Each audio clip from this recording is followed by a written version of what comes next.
Sarah goes, "Oh, hey, babe. You remember the girls?"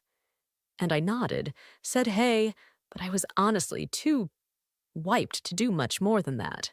I just wanted to get upstairs and wash off all this dust that was making me itch everywhere. But then Maya, who I've never really liked because she's always got this attitude, goes, "Wow, not even going to join us for a drink? That's pretty antisocial." She's got this smirk that I know means she's trying to start something. I can see Sarah looking embarrassed, and I'm thinking, I've been working since 6 a.m. I'm exhausted, I'm filthy, but somehow I'm supposed to perform for these people?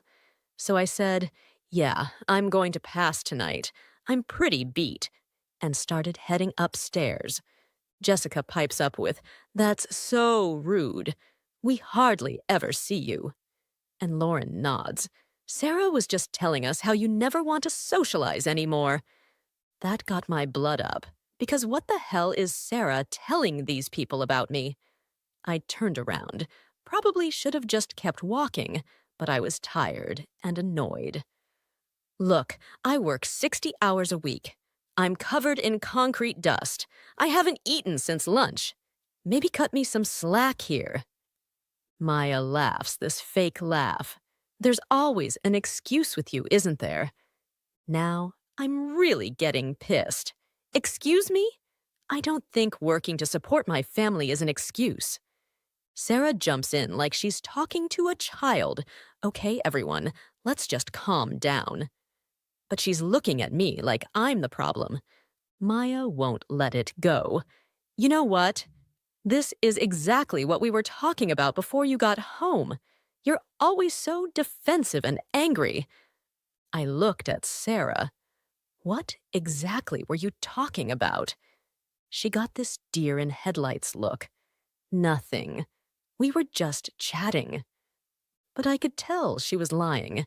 And all her friends are sitting there watching like it's some kind of show.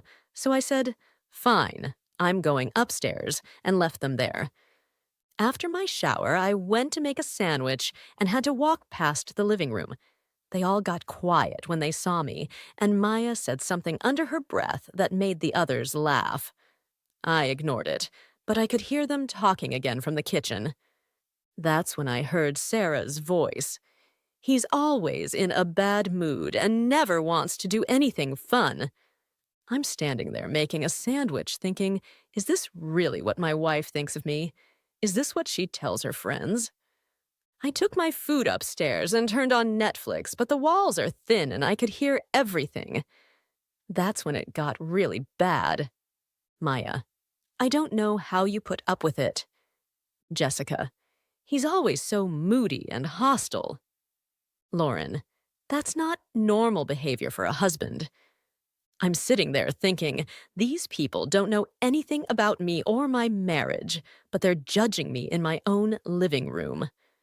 Then I heard Sarah, "You guys don't understand. It's gotten so much worse lately. He's become really controlling and gets angry over everything." I almost choked because what the hell is she talking about? I've never been controlling. I work all day and come home and try to stay out of everyone's way. Maya: "That sounds like emotional abuse to me." My heart stopped. Where is this coming from? Jessica: "Yeah, that walking away thing he just did, that's manipulation." How is going upstairs to shower manipulation? Then Sarah, my wife, who I've been married to for 4 years, says, "Sometimes I wonder what would have happened if I'd married someone different. Someone who actually wants to be part of life instead of just existing in it." I had to put my sandwich down because I felt like I was going to throw up. Lauren: "You deserve better than this." Maya: "You need to think about whether this is the life you want." Sarah sighs.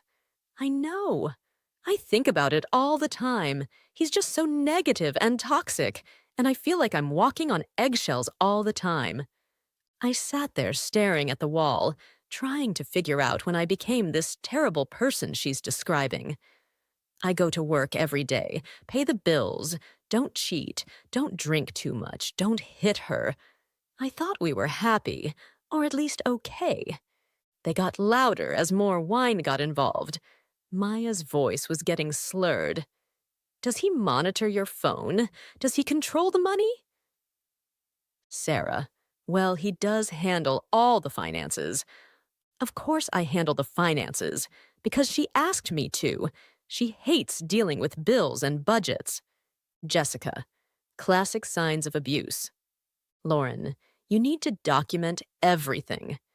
They were talking about me like I'm some kind of criminal, and my wife is just sitting there letting them paint me as this abusive monster when all I did was come home tired from work.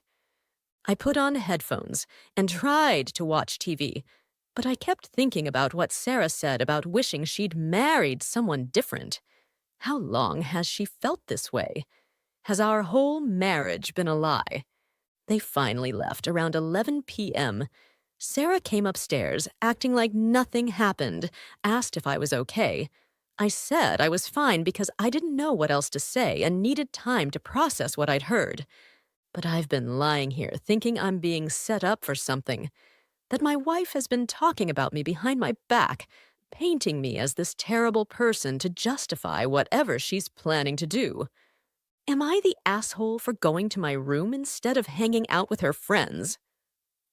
Asterisk, asterisk. Update. Asterisk, asterisk. I don't know where to begin, but I'm sitting in a hotel room trying to figure out what my life has become.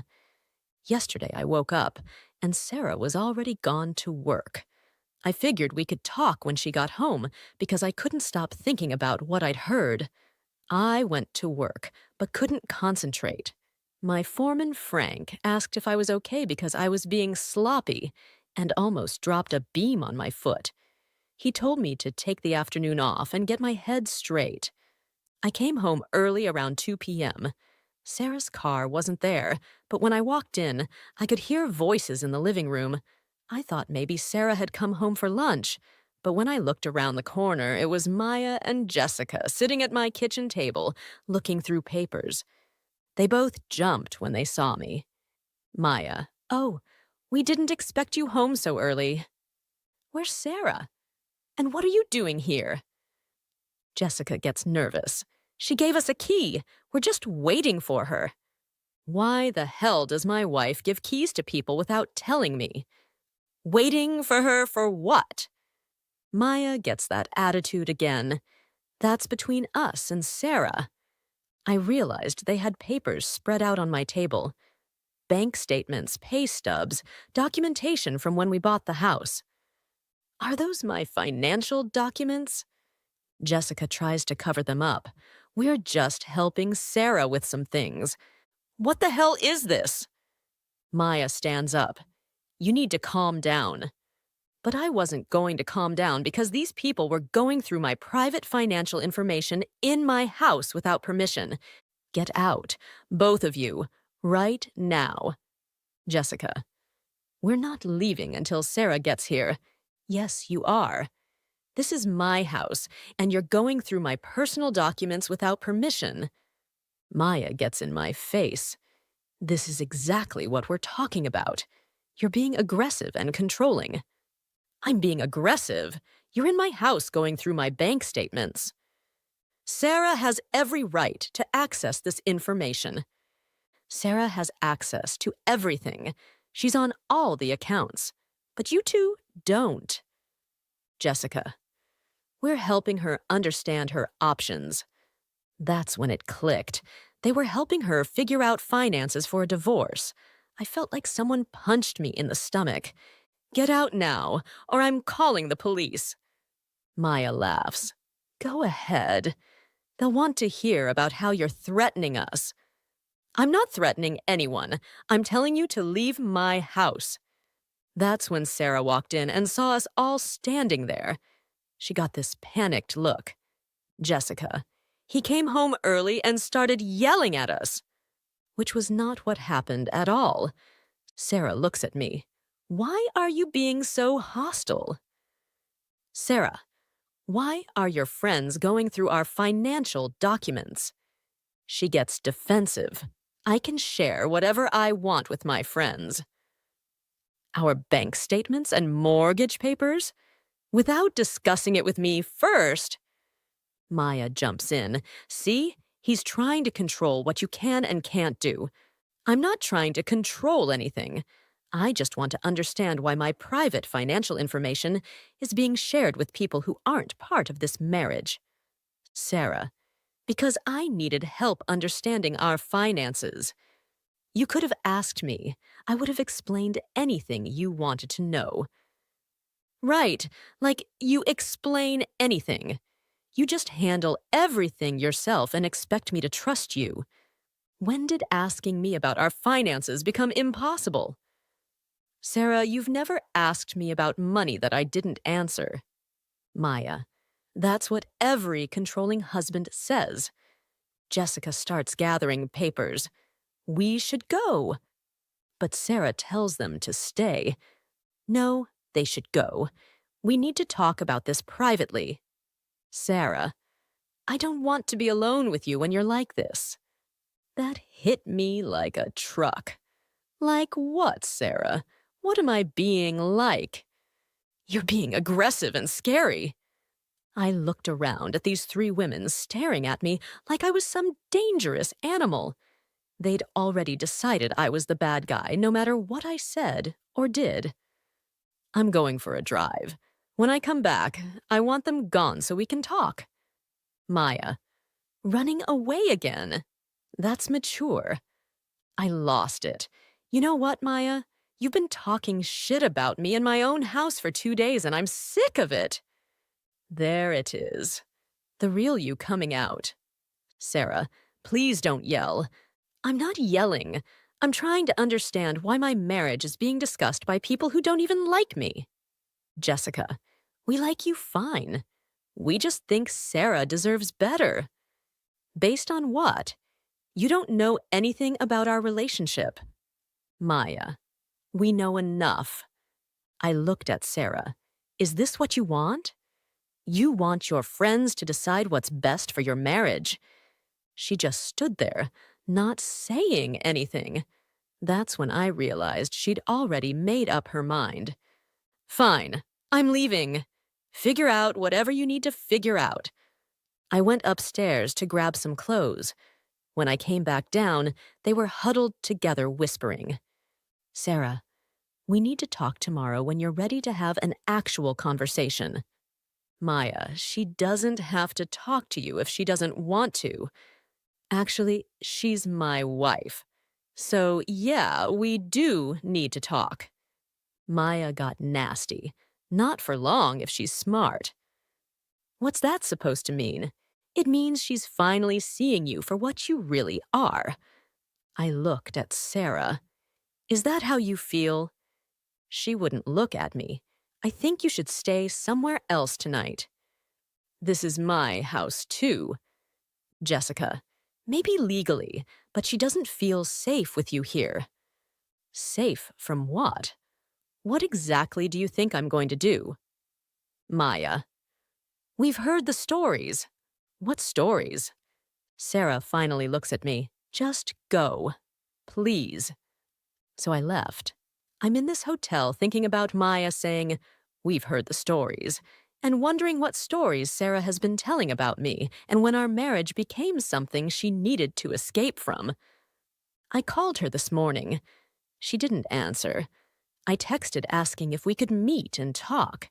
She texted back that she needed space and would call when ready. I don't know what I'm supposed to do. It feels like I'm being tried and convicted for crimes I don't even know I committed. And my wife won't talk to me while her friends treat me like I'm dangerous. Am I losing my mind? Or is this as crazy as it seems? Asterisk, asterisk, final update. My whole life just exploded and I still can't wrap my head around it. Long story short, Sarah ended up filing false domestic violence charges against me. Said I grabbed her and shook her, showed police bruises on her arms. I was arrested, spent hours in jail, but I had an alibi. I was at the hotel when she claimed the attack happened. Hotel receipts, Keycard records, security cameras proved I wasn't even there. Turns out Maya had convinced Sarah to take pictures of bruises she got from falling at work and claim I did it. Maya called me drunk and confessed the whole thing. Said it was supposed to give Sarah leverage in the divorce, not actually involve police. I recorded the second call, where she repeated everything. Both Sarah and Maya got charged with filing false police reports. Pled guilty, got probation and fines. Sarah had to pay my legal fees, too. The divorce went through